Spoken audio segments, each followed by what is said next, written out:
Tell me about the process to get that job. Mm.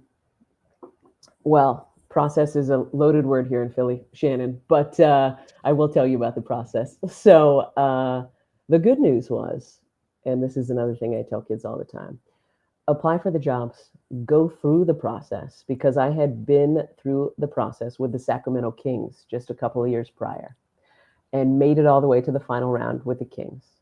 I knew when I started the process who they were going to hire.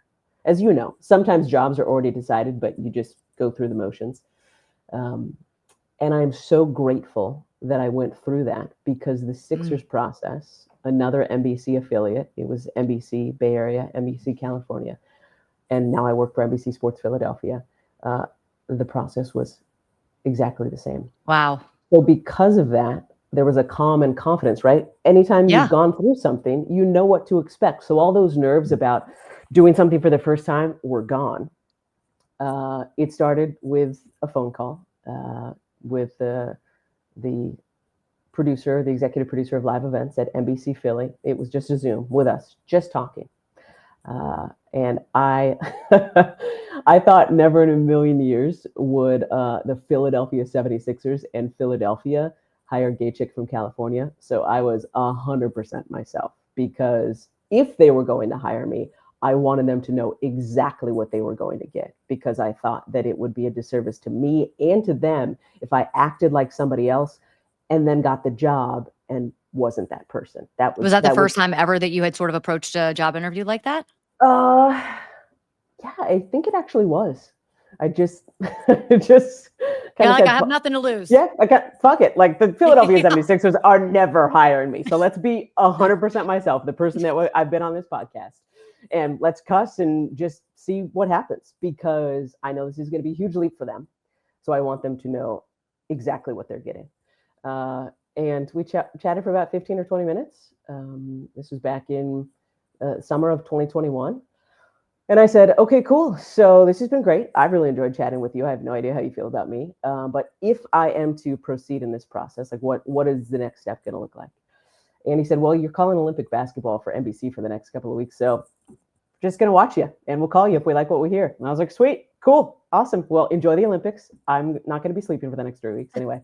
So fast forward to that, and we get on the other side, and I started calling college football with Mike Golick, which was at the time the biggest opportunity of my career. Shout out to Mike Golick and me. Hi, Mike. We're still Big buddies. fan. Yeah, Big fan. huge fan. Tom Bowman was our producer. The three of us were like a traveling circus. So traveling with them, it was like week 4, and get a call, and they're like, hey, like we'd love for you to come to Philly and audition for this job. Oh God, how am I going to make this happen? Yeah, but again, I had been through the same process with the Sacramento Kings. It was easier. It was just a short drive at that point. I was living in the Bay Area. I'll speed this story up. So, take your time. This is so fascinating to me. And to, by the way, people that are listening to this, who will have to go through this same process. So don't ever think that it's not interesting. It's a tutorial for all of us who will have to go through it. So went through the Zoom, then did a live tryout calling Olympic basketball. Otherwise, I probably would have had a reel and they would have looked at all of that. But anyway, so they fly me out to Philly. Of course, like it's delayed. There's all that stuff. My audition is at like 9 a.m. the next morning. And I'm supposed to do kind of like a little fake broadcast. So Alla, my analyst who I work with now, of course, was sick. So it wasn't with Alla. And I'm thinking, of course, the overthinker in me is like, is he sick or does he just not want to audition with me? Yep. What's going on? So I had that doubt. I've already planted in my head. I'm supposed to be imposter doing syndrome sneaking in, huh? Exactly. So the open is the first 2.5 minutes of a broadcast when the announcer is actually on camera. Welcome to the city of brotherly love as we get set for the Sixers to host the Charlotte Hornets tonight on game 42 of the season, whatever. I can't access the file they've sent me. So I'm like trying to do that. I don't want to bug people. I don't want to be that person at night. I'm emailing the producer at like 9 o'clock. Hey, I can't access. Anyway, get into NBC Sports Philadelphia the next day. And I'm so grateful. Kelsey, shout out to Kelsey if she's watching this. She has been promoted and is still with our crew. But Kelsey was the person who helped me coordinate my travel. As you know, it's usually all dudes and me, which I was used to. But I walk into NBC Sports Philadelphia and Kelsey has this huge smile on her face and sticks out her hand and she's like, I'm so excited you're here. Good luck. You're going to do great. And I could just tell that she was so She wanted me to win, right? She wanted me to succeed. And having that moment, because I then went into a meeting with the GM of NBC Sports Philadelphia and these big, powerful men in Philly sports, which is intimidating. I fake it well, but it's intimidating. And then went into the studio, and Mark Jackson, who does our pre and post game analysis, was the fill in that day. And we did the open, and thankfully I crushed it. And then we called parts of a game. So they gave me a heads up a few days prior what game it would be. It was a game from the year before, but I wouldn't know what parts of it I was calling. And again, after going through the Kings process, I decided I didn't want to know everything that was happening in the game, because then I wouldn't naturally react to it. So I watched the game once, and I didn't take notes or anything. I just watched it once. So I would kind of have an idea what was coming, but I didn't know where in the game they would start us, what they were going to want us to call. That's brave. And but I didn't want to have rehearsed lines, because that's not how you do this. You are live. It doesn't matter how much prep you do. You are reacting live to what is happening in front of you. Yeah. And we did like the first 6-7 minutes of the game right off tip off, because they wanted to see how I started a game. Took it to the first commercial break, and then they fast forwarded to the third quarter, where there was like a replay and there was a controversial call. They wanted to see how I handled that. And then they fast forwarded to the fourth quarter, and there was a couple of big plays. They wanted to see my excitement and my energy, and that was it. And they came into the studio and said, cool, do you want to have lunch? And I knew then that they were actually serious about it, because nobody asks you to have lunch after an audition. Usually didn't do it. I did the Kings thing. And thankfully I had planned my flight back to California later in the day. And I said, yes, I would love to have lunch. And then went out with, again, the kind of the head of NBC Sports Philly, the producer and director and associate producer on the broadcast, who would be the main three guys that I would be working with, who would be in my ear during broadcast. And we just went out to lunch, and that was just are we going to be able to work with this person, right, for 82 games a season? Is she going to fit into our family?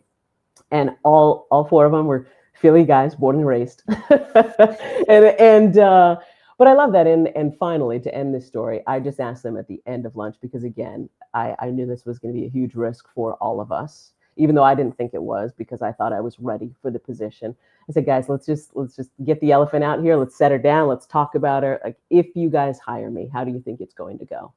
And they said, well, we're four dudes from Philly, and we fucking love you. So if you get this job and it doesn't work out, it's not going to be because of you. It's because we misread the situation, because we think you'd be a great fit here in Philly.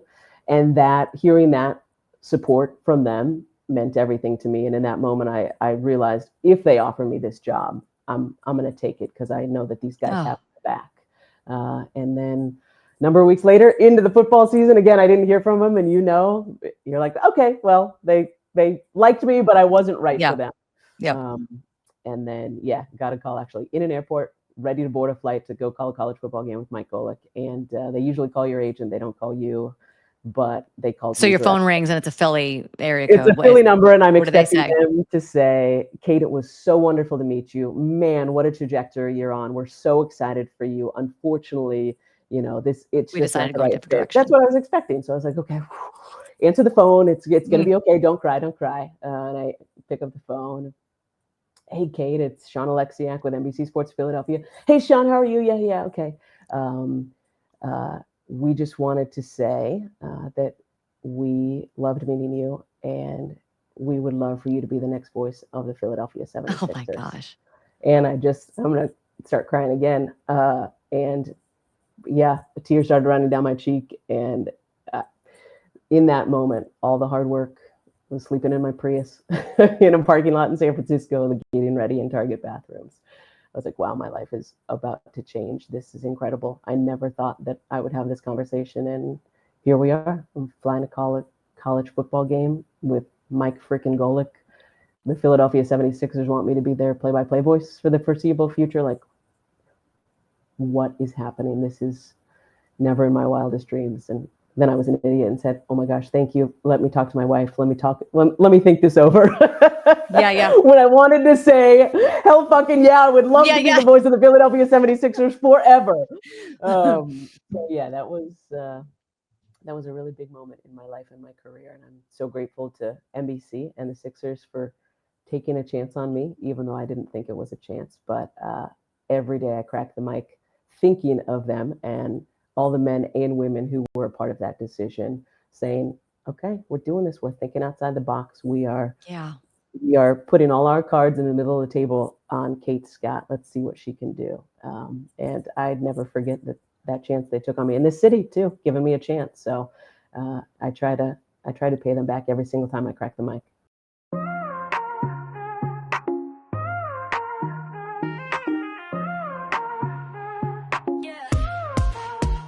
Welcome to the show.